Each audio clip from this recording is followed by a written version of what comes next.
am so happy they're building these new dorms because, for one, I'm so happy. Like, I lived in Whitley and then Pride Rock, and I have to say Pride Rock has been one of the most amazing experiences of my entire college career living there, because not only did it make me feel at home, it gave me a great experience in community with my friends and family. The way the dorms are set up, it's just amazing, and I'm glad that they're building these new dorms to kind of get away from the old school dorm style and make it more of a modern feel to the college. And I know it's going to bring in more students, and it's going to be a really great experience for those who are going to. Hello and welcome back to the President's Table. By now you have deduced that the theme of our last segment on today's program is the new residential living and learning facility that's going up, as well as growth and enrollment in general and all of the ways that we are striving to serve our students better. And our guest is Mr. Dennis Koch, Director of Residential Living and Learning. Welcome, Dennis. Thank you. I appreciate being here. Back on the show. You've been a guest before. Well, let's talk about the big deal first, and that is our new, we don't call them dorms anymore, Residence Life. Residential Living and Learning Hall. Yes. Right. The new Residence Hall getting ready to come on campus, 542 new beds, 4 stories. Same setup as Pride Rock, as what you heard earlier, that the students really appreciate. One of the things that we do when we go into designing these things is that we don't just go, okay, let's put up a building. We actually think about what we want and what the students need. Right. And so there's that whole difference there between the want and the needs, and we try to fulfill both of those. Right. Well, it's a very special design in terms of the way it's laid out. I assume the new residence hall will have the same floor plan in general as Pride Rock? Same floor plan. Because this building is twice as large, we've added a couple of extra, and because it's the shape, instead of being an L, is a C for commerce. And viewed from the air. Yes, a view from the air. That we have added a couple of extra amenities, like on each floor it'll have its own kitchen set up. So we'll have an extra lounge area in each of the floors. So it'll have a couple of extra things only because the building is bigger. Right. But as far as the room setups themselves, they'll be exactly the same. So once this new residence hall opens, we will have well in excess of 2,000 beds available on campus. 2,500 beds on campus. I know our big goal is 3,000, so we're inching closer and closer to that right now. Right. Well, in this age of technology and digital learning and online instruction and, all that stuff, which is important, not to downplay that, because we do an awful lot of that here at A&M Commerce as well. Nonetheless, there is still a place for the, quote, traditional college student who wants to come and have that on-campus residential experience. And of course, we know that students who do that actually succeed at a much higher rate than those who kind of come and go.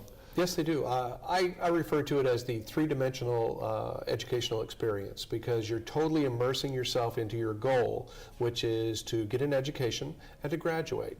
Right. And as you were saying, those people who stay on campus, not only here at A&M Commerce, but across the nation, the people who live on campus are more likely to graduate than those who live off campus, because, believe it or not, there are fewer distractions living on campus than there are living off. So, so yeah, we encourage our students to try and live on and really focus in on their goals. Right.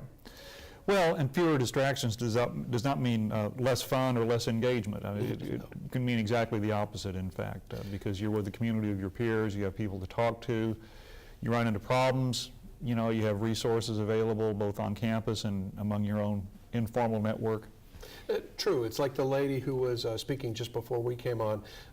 You're truly building that community.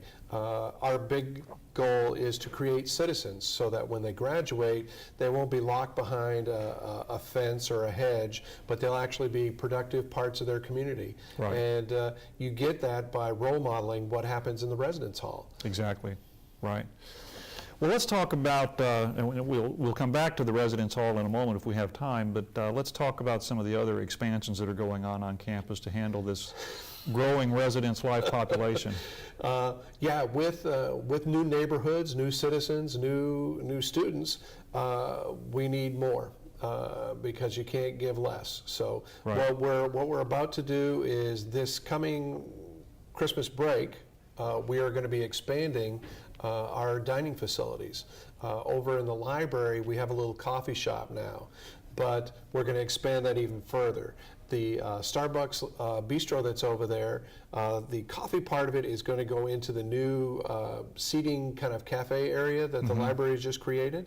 And within the old coffee spot, we're going to be having a place called Sendella's, and that's going to have paninis and wraps and salads and quesadillas that people can come and have something to eat. Hopefully it'll bring to that other side of campus more options for students who come at night and want to study, or on the weekends or whatever else, and for those folks who are studying late at the library as well. But then again, in our student center, we don't just sit and go, oh, well, this is good. We're constantly listening to what the students want and what they need. So in the food court over the Christmas break, I should say, beginning at the spring semester, we're going to be adding a new element. Where we had our little deli section to get sandwiches, we're going to switch that over into something that looks kind of like a Mongolian grill, where you get like a bowl of rice, and then you pick your vegetables and they cook it up and they put it in there for you. So that'll be fun. A couple of our other new sections in the food court that have gone really well is the winging it for the barbecued wings and the designer hot dogs, we call them. And then the other kind of Freebird spot that we have that is very popular. So. Right. Well, that's all pretty exciting stuff. And of course, we've got the expansion of our main dining area. That'll take about a year. Starting in February, they'll be breaking ground and expanding out from the current dining hall, adding probably, I think it's like 200 or more seats to the dining facility, as well as adding some new features that I think people are going to be really, really happy with. Well, that means that you'll be able to actually get a seat if you come between 12 and 1, right? True story there. Which is quite a challenge these days. Well, and I think it's a tribute to the cooperation with our partners that we have over in campus dining.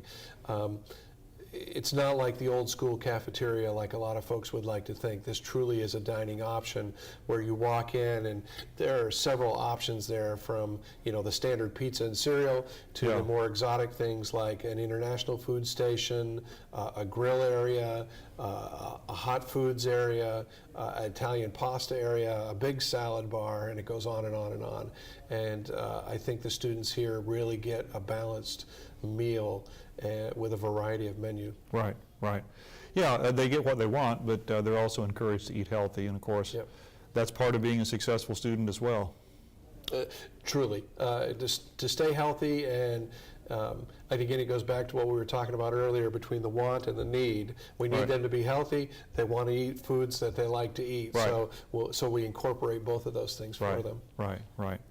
Well, Dennis Cook, thanks for the great job you're doing over in residential living and learning, and we look forward to all these wonderful new additions to campus. Well, we appreciate your support, Dr. Jones, and we appreciate everything you do for us. Well, it's easy to support such great work. Thank you.